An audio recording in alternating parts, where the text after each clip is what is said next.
वर शेतकऱ्यांचे अश्रू आणि व्यथा पाहून अतिशय वेदना होतात। या वेदना फक्त विरोधी पक्षाला नेत्याला होतात, मुख्यमंत्र्यांना होत नाही। मला झाल्या होत्या म्हणून मी तेव्हा कर्जमाफी केली होती।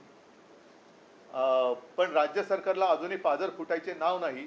पंचनाम्याचे आदेश दिलेत, या पलीकडे काहीही शब्द सरकारकडून दिला जात नाही।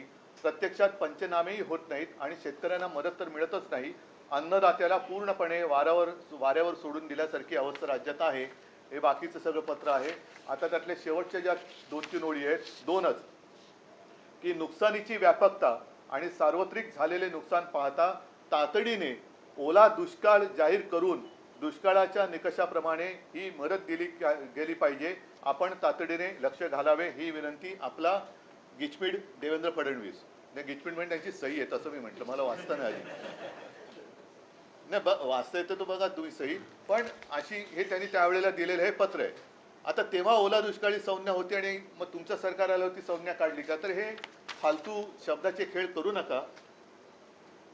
त्यावेळेला सुद्धा आमची नियत काढली गेली, सगळं काढलं गेलं, पण शेतकऱ्याला आज जी मदत पाहिजे ती अजूनही दिली जात नाहीये।